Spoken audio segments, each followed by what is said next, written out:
you might have just explained some people. Some people are listening to you right now, Robyn, and they're thinking, well, that's what Thanksgiving meal looks like at our house, right? Like, I mean, it doesn't have to be in a hospital room to see all those responses come out when things get stressful in a room.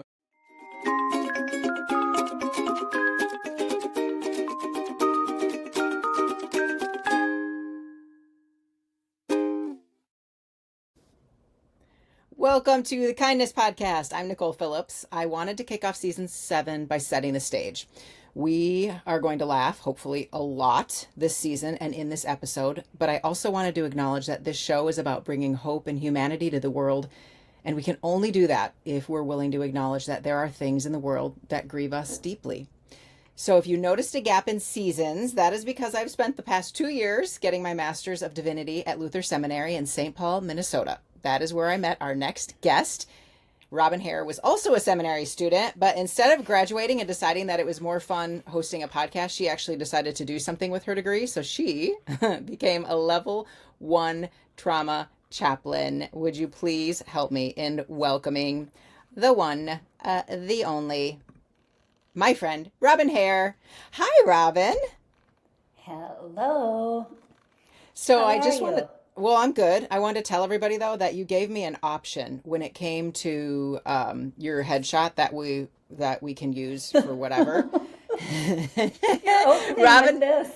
Robyn, yeah, I'm opening with this. Robyn sent me this beautiful headshot of her. And then she also sent me a picture of a very provocative looking stuffed turkey and said, or you could use this one if you want. So for anyone who wants to go in the show notes, I'm going to see if I am capable of actually getting that picture Good grief. into the show notes. Can I share it? Because people need to see it, right? Yes. Welcome, everyone. Welcome to your picture. brain is really the truth of it, right? Yes. So I know Robyn and I think I should give full disclosure to everyone that Robyn and I are very good friends. And so therefore we talk pretty much on the daily. Yes, we do. And what Robyn always wants to know on the daily is, what have you eaten today? Because I'm always hungry. And you're a foodie. You are a foodie, and I am not. We are alike in so many ways, and in that way, not at all. So my question to you is, what delicious thing have you eaten today? Ooh, I had a really nice piece of grainy toast with avocado, and then I had a fried egg, and I put a little bit of sriracha sauce. And you know what I love? You know what I ate for breakfast because Aussie bites from Costco. Yes. Two of those bad boys too, down the hatch. You know what she used to call those? She called those cookies. Oh, I had 2 cookies with my coffee today. And I was like, really? I love cookies. I have cookies with my coffee. What kind of cookies did you have? Chocolate chip, like macadamia nut? She's like, Aussie bites. I was like, those are not cookies, sister. You do not like those. I love them. I love them. Okay, hopefully the Aussie bite people are not listening to us right now because that wasn't very kind that I just made throw up faces when it came to the Aussie bites. Okay, so all right, well, this season of the Kindness Podcast, I am answering a big question, right? What does kindness look like? And then fill in the blank. So you and I have spent a lot of time talking about what does kindness look like? What does life look like? What does hope look like when there seems to be no hope? There seems to be no goodness in the room. And so that is why, Robyn, I wanted to have you on and just to share some of the bits of wisdom that you have shared with me as a level 1 trauma chaplain. So would you, first of all, tell people what it takes to actually become a level 1 trauma chaplain? Because it is no small feat.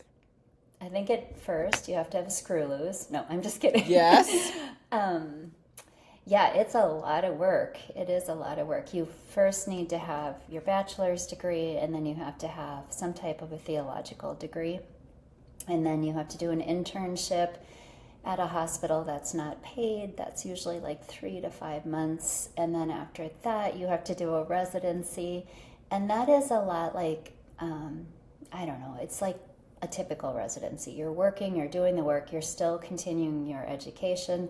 you're getting paid like $1.50 an hour, and then after that you can get hired as a chaplain. I had the honor of walking with Robyn through this full-time residency, which when I say full-time, it was like full-time on steroids, because this is not like a 40 or 50 hour a week gig. This is like all hours of the day and night, on call, all the things. And you're just basically thrown into this. Yeah. And you figure it out as you go.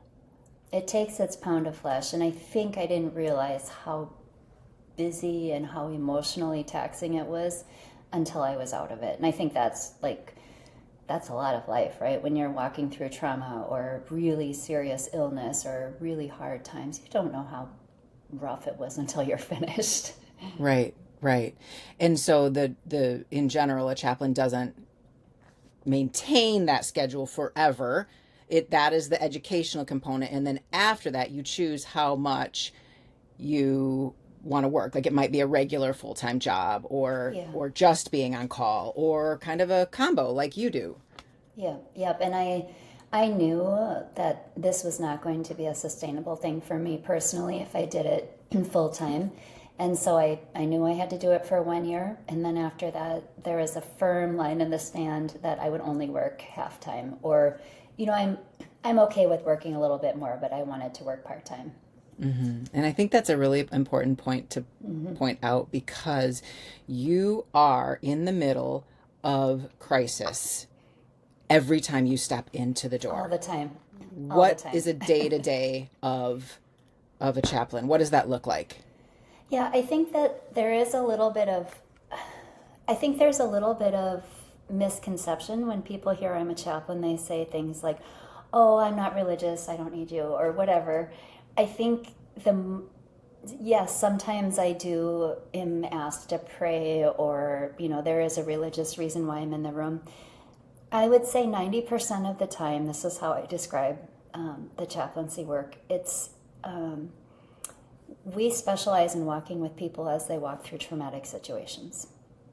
And so you would find us at a level 1 trauma center, and the one that I work at, you would find us in the stabilization room. So anytime an ambulance or a helicopter comes in, we're in the rooms just kind of assessing what's going on.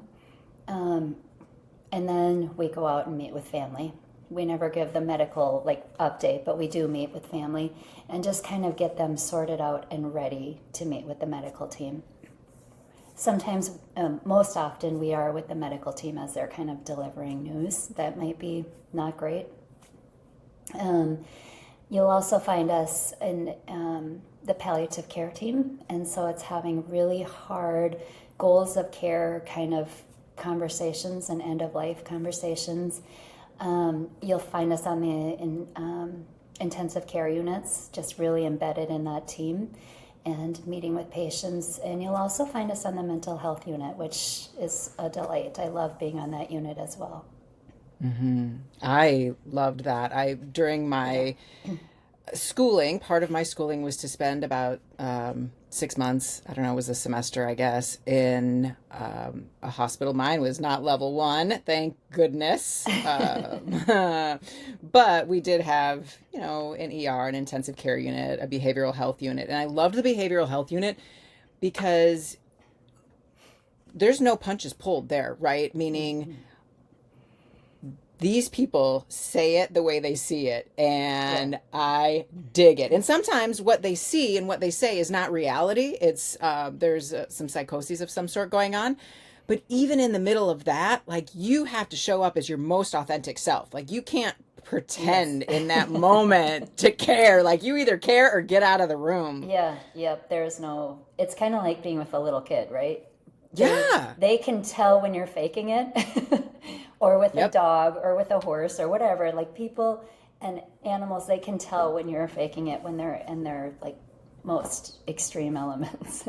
So my favorite, Robyn, was when I would walk into just a hospital room, not even on the behavioral health unit, but a hospital room, and I would introduce myself, and somebody would immediately come back with an F-bomb at me. Boom. Woo, well, nice to meet you too. So... Yes, welcome, chaplain.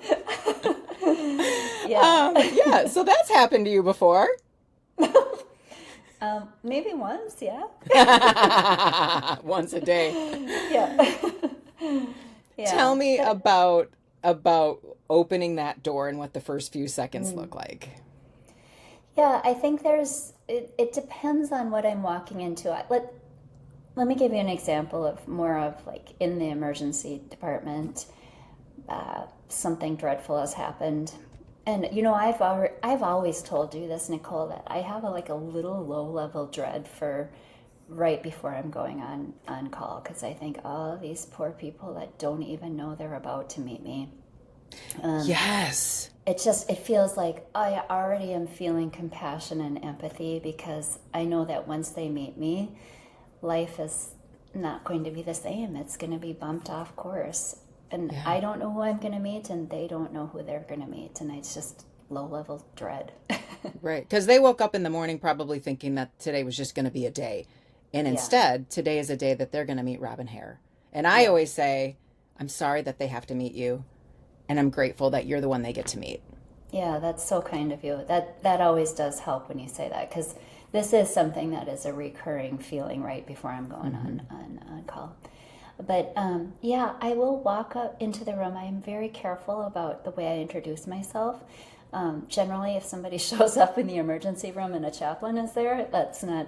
So I'm pretty careful about that. Who died?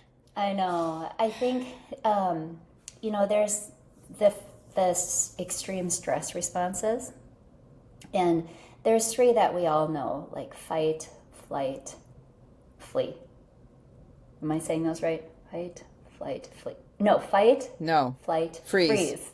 Freeze. Don't Yep. worry, I've got it all under control. It's there. When she needs it, it comes out. Yep. The other two that we don't know as much is flop or fawn. And so flop looks a lot like just you have completely been overwhelmed and you cannot engage meaningfully. Like sometimes people actually even faint, but sometimes it looks like they're totally zoned out and they are just not with you. Is this the patient or is this the family? The family. It's usually when I'm meeting family, because if I'm working in the emergency room, I'm always meeting family. Okay. So it's either, fight, flight, freeze, flop. And then the last one is fawning. And fawning is a weird one that, I know I do it. It's like I am under so much duress that I'll give up all power to the person that's in the room. I'll be like, oh, doctor, you know exactly what you're doing. I'm out. You're so educated. You do you. Fix this, whatever you need to do. And then making sure all of the people in the room are okay and putting my needs at the very end. So that's another typical response I see.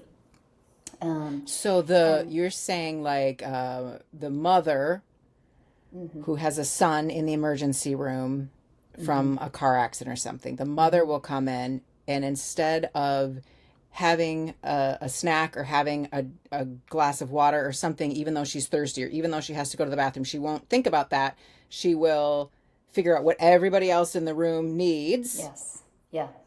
And then make sure the doctor knows that whatever the doctor says is okay. Even if the doctors wrong? Why wouldn't the doctor be in charge? Yeah, and I think that, and sometimes we just, the medical team just needs input. Can you tell me some more about whatever? Yes. And when people are in that extreme response, it's just complete fawning.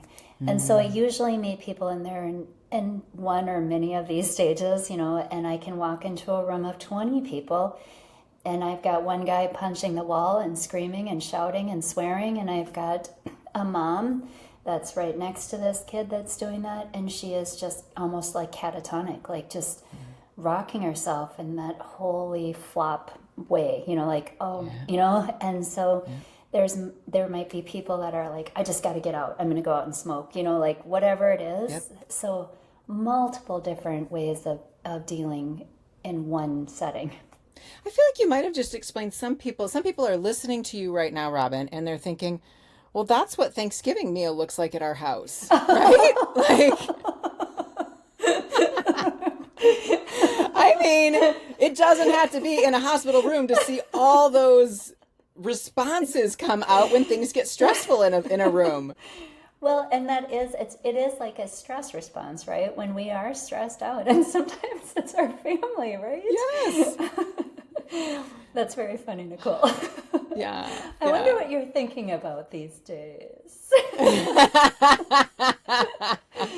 Well, I'm just saying, some people who are here with us today are thinking, they've got family coming in for the holidays or whatever. And so, okay. Anyway, so back to tie that into what I'm actually asking is, so when you see those responses, how do you meet each person in that response? Do you meet each person in the response? Do you ignore some people and lean into others? What do you do? And because I feel like there's probably a translation, because just when you explain those personality types, or at least those reactions in that moment, I am sure everyone else like me is like, oh, I know somebody who gets angry when things go down. Oh, I know somebody who just flops when things go down. So how do we use that? How do you use that in the moment? And then how do we use that? I think the kindest, I think a lot about what kindness looks like in the emergency room. Yeah. Or especially like, what does kindness look like when somebody is like freaking out and screaming at me and punching the wall and or running away. I've had that. There was a terrible car accident, and the dad just literally ran away from the hospital. Like, he just could not cope. And so what does kindness look like that in those moments? And to be honest, I think it's just letting their bodies do it's instinctual, like what they are needing to do. And if this is how their instincts are leading them to be really angry, let it be. Let it be. And I do a really good job of making sure that security knows, hey, I'm on this. We're going to let this be. There is nothing to be afraid of. Be in the background. Come if I give you the signal, but just let it be.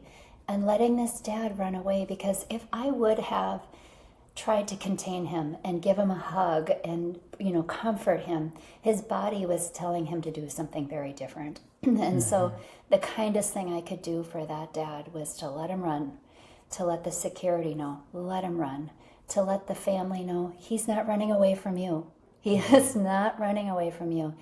It is the only way that he can cope right now. Because I wanted the family to remember this one day when they look back and they're like, wait a minute, Dad ran away from us. No, he didn't. He was just, his whole body was just shutting down, and that was the best way that he could cope. Animals do that too, don't they? Don't animals have some sort of a sometimes they have to shake response? Yeah, they do. It's more of when they are, they're running so fast, they realize they can't get away, right? And then they'll do the flop. They'll completely flop. Oh. And then if the danger passes, then they get up and they really need to shake their bodies out, shake the trauma off, and then they go on with their life. So then how do you think that we, as people who are trying to love other people well, should respond to others, the floppers, the runners, the big emotions, the crying, the anger? How do we show up in the middle of that? I would say, so outside of the hospital, I'm just going to talk personal experience. I was quite sick for a while, and we had just moved to a new neighborhood. We'd been living in Belgium for 16 years and had just moved, and I got very, very sick. We had just started to get to know our neighbors, and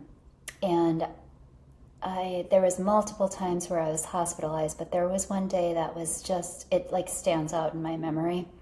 My husband was with our youngest son at church, and our two oldest boys were at home with me. And I had a spidey sense that morning that things were not going to be good, and I just didn't listen to that spidey sense. But I went to the bathroom, and I ended up just kind of collapsing on the ground in the bathroom, and I had nothing in me. I couldn't call out for help. And my middle son found me on the ground, And he went like kind of berserk and went and called the neighbors and got everyone there. And I remember my neighbor did the most kind thing ever. She came and she just sat on the ground with me, next to me, while we were waiting for the ambulance. And she just rubbed my back and she said, life is just horrible sometimes. This is just terrible. And all I could think of was like, she was not trying to cheer me up. She could not fix the fact that I was so sick. She could not fix the fact that my husband was looking for a job and the kids were struggling with, a terrible homesickness. She couldn't fix anything. All she could do was come alongside, sit with me in the dirt, and say, life is terrible sometimes. And I think that's like the key when we can't fix something, because very rarely can we fix things, right? Like completely fix things. But just knowing that I was being seen really, really clearly in that moment, and my situation was being very understood. Yeah. Yeah, and I think sometimes, for me at least, I have in the past wanted to bring someone hope in the middle of a moment. Yeah. And I rush it.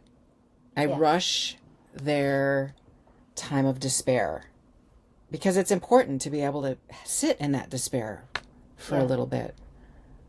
And I was in no place to find hope. I was in such terrible pain. I had just completely traumatized my middle son.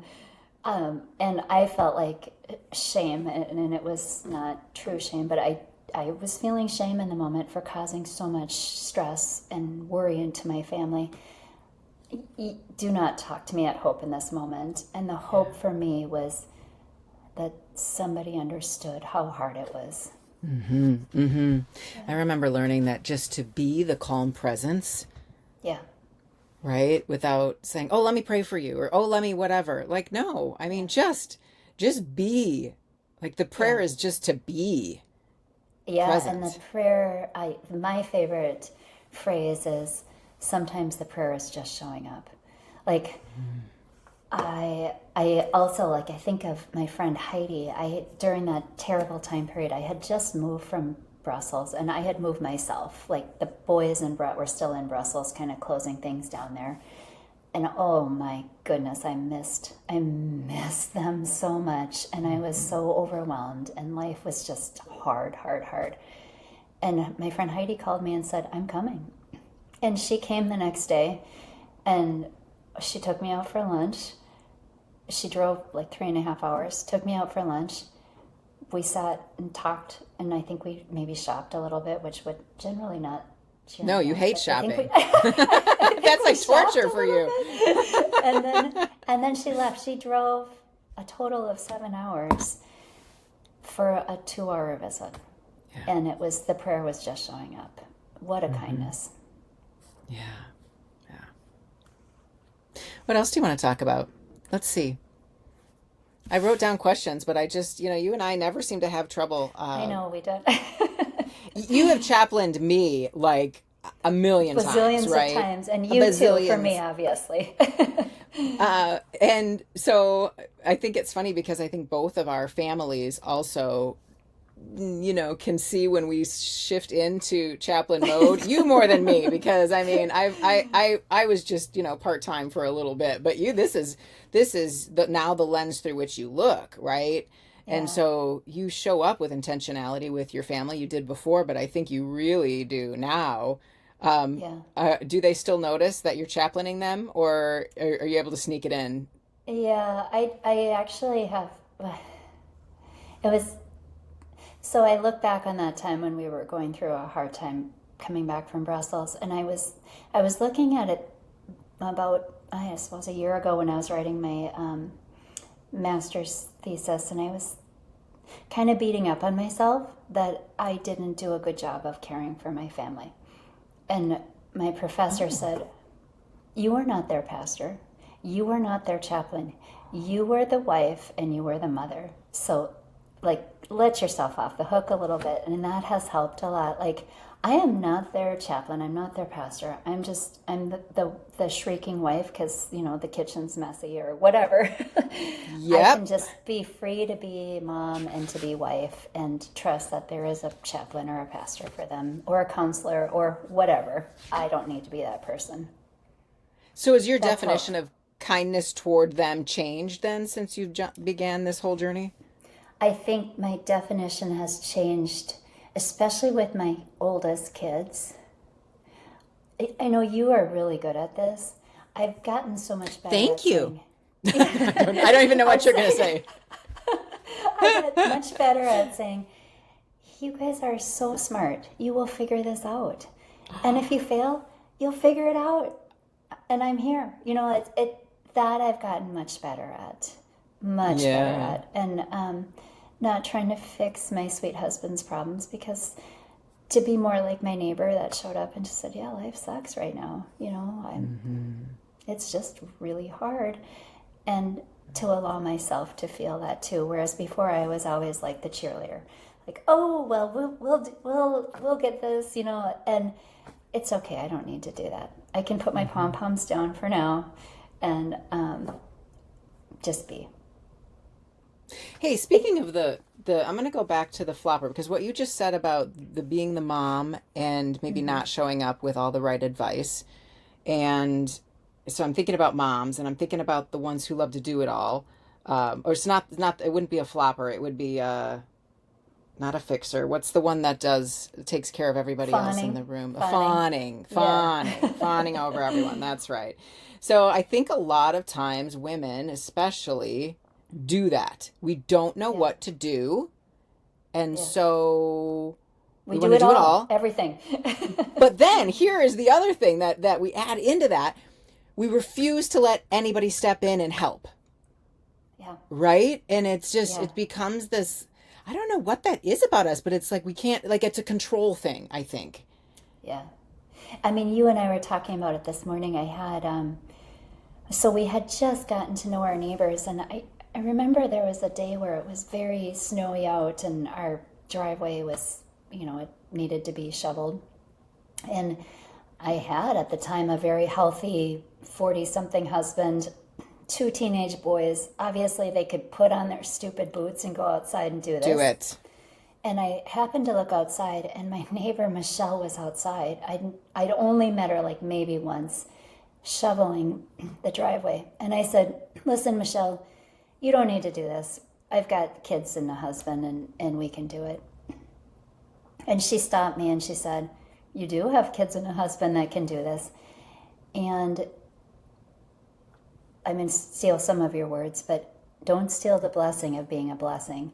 She said, I get a lot out of this. Like, my ego is getting a boost because I'm helping you. And so if you take that away from me, you're actually taking away the chance to be helpful for you. And so that kind of resonated with me. And so after that, I started noticing, like, meals ended up on our doorstep. People who didn't know us, right? Meals and gift cards and things that, I mean, we had the wherewithal to cook. I mean, I didn't, but they did. And maybe people just knew what kind of cook Brett was. I don't know. It's like having you cook. Right. That's exactly what it is. Do we want Nicole or Brett, or do we just want to starve? We just want to starve. Yeah. Yeah, but I started accepting and knowing that this was a way that they can be a blessing to me, and I don't want to steal that from them. Okay, so I'm going to pivot because there are 2 really important things that I want to make sure that we bring up in this interview. So I'm going to tell you what they are, and then we're going to discuss, and then we'll see what else we want to talk about. But number 1 is the 10% rule. And number 2 is when I don't know if people know this part of my story, but Saul and I have had a really rough year, right? So 2025 started with him losing his job. He got into a car accident and hit a tree head on at 60 miles an hour. He's okay. The time he would have spent looking for a job, though, he was recovering. And so we just decided to move from South Dakota and try and create a new joyful experience somewhere. And so that meant coming to Raleigh, North Carolina, because we have a daughter in college here. And yeah, and like 3 days before the house sold, which is the money we are living on, right? Because neither of us have real actual jobs at this point. 3 days before the house was supposed to sell in South Dakota, the buyer backed out. And so we had to, even though everything was all in boxes, we had to re-put it, relist it, and it sold. But okay, so in the middle of each of those things, I would be walking around Walmart in a zone, not knowing what I was supposed to put in the cart, and like not sure that I could breathe at different moments. And, you know, like all of a sudden it's like a wave, right? It comes and it just like, whoomp, and you just feel like, what am I going to do? And so those were some of the moments that you chaplained me over the phone.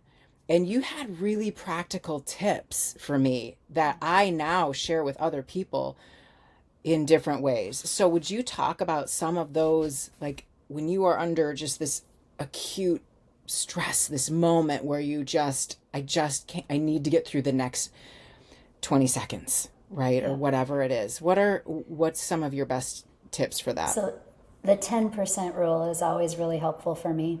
Like I'll show up into a stabilization room and I know I am super stressed. I can hear myself breathing high and fast, and I'll tell myself, okay, low and slow. Because that high and fast breath, it's like increasing my anxiety. You know, I'm not actually there about my anxiety. I'm there for somebody else. So I just repeat, not high and fast, low and slow. And I think of myself as like breathing slow and slow out of my belly button. And it pulls me down right in that moment. It pulls me down for a couple of, deep breaths. The other thing I always remember is that I can get 10% more comfortable. Nobody will ever know that I'm doing this. It's an extreme coping mechanism. When I'm pretty stressed out, I'll think to myself, okay, let's take a quick inventory of your body. What's happening in your body right now? And the best kindness I can do, and sometimes I'm stubborn, I'm going to be honest, sometimes I'm stubborn and I don't want to do this, but I can tell that I'm holding stress someplace in my body. It might be, like right now I know that my shoulders are really tense, and so I can just like let them go. And nobody knows I'm doing that in those extreme moments. Or I can maybe sometimes feel like my jaw is clenched, so I can just make it a little softer. And that's a really good way of just taking inventory. What's going on here?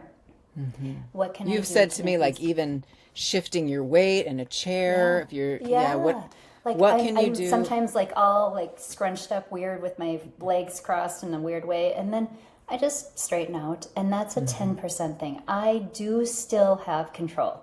Here's the control I have, is I have the control over my body to make myself 10% more comfortable. I am not going to fix this situation, but I can make myself 10% more comfortable.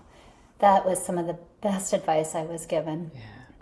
Tell me about the drinking cold water, the looking over your shoulder, those sorts of things. So the drinking cold water too, like just quick glass of ice water. It just brings like, I don't know what the science is, but it brings the nervous system kind of down. So that's another trick. Like when I am meeting family in the stabilization room, I always bring them a glass of ice water and just say, hey, I don't tell them this is going to cause you to like calm down a little bit, but it does.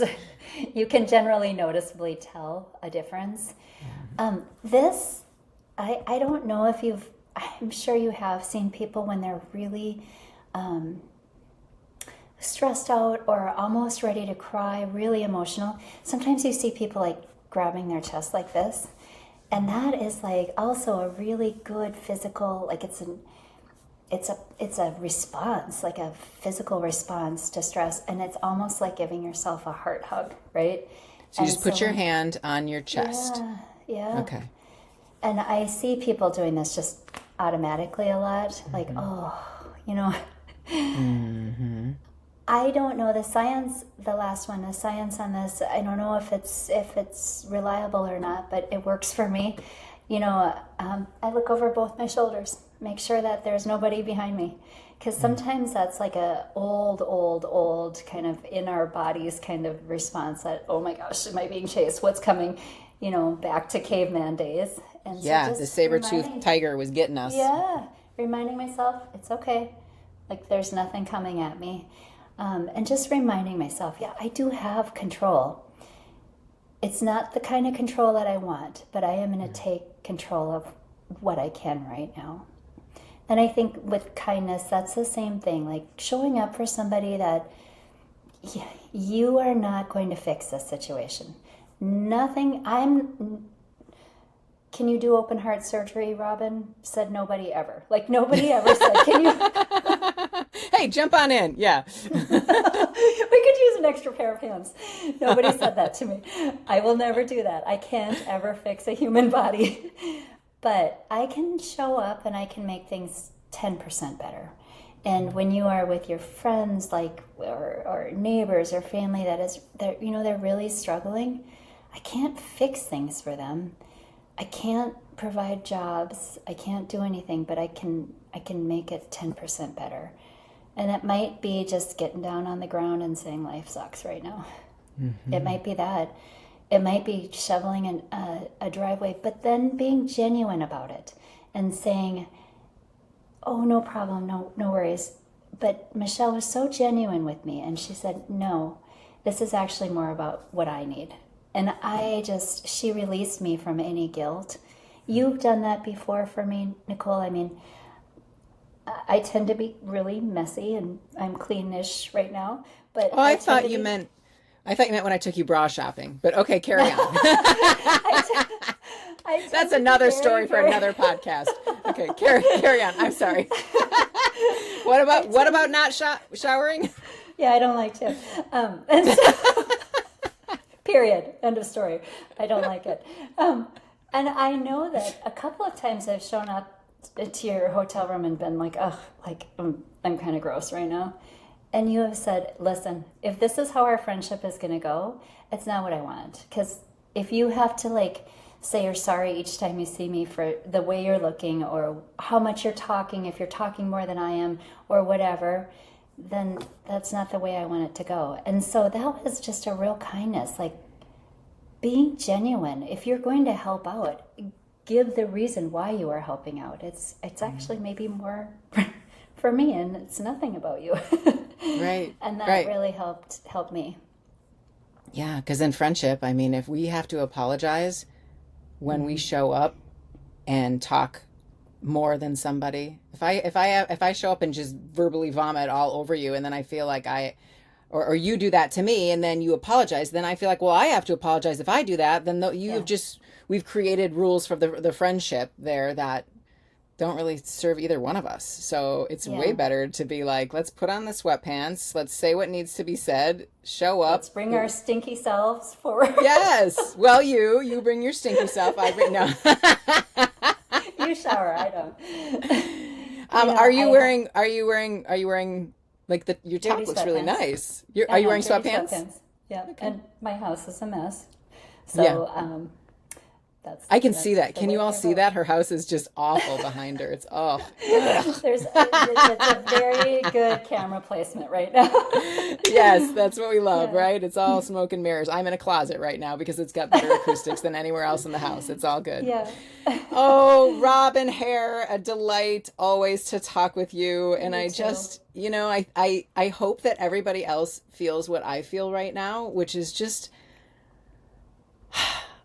like, it's going to be okay. It's all going to be okay. I don't know how, right? I don't know how, because we just answered the question, what does kindness look like when we can't fix what's wrong? And so it's like, well, there shouldn't be hope because you just said we can't fix it. And yet somewhere in the middle of this conversation, hope emerged. I think the hope, honestly, Nicole, when there is an unfixable situation, is seeing the humanity in the person next to me and acknowledging it. In some way, shape, or form. It's the acknowledging of hard times. It's showing up with a warm blanket. It's showing up with the shovel. It's showing up with genuine truthfulness about oneself. There is hope in humanity and the gentleness and the kindness and the goodness of humanity. I don't think we have to say anything else. The end. Robyn, the end. I'm saying Robyn Hare, wow, mic drop moment right there. Well, thank you everyone for joining us and listening to the Kindness Podcast. I really hope this conversation with Robyn Hare, world's greatest chaplain, reminded you that kindness isn't about being perfect. It's about staying curious and connected even when things get hard. If this episode made you think of somebody who could use some encouragement right now, would you share it with them? And as always, remember that what we look for is what we will see. Bye, everybody. See you.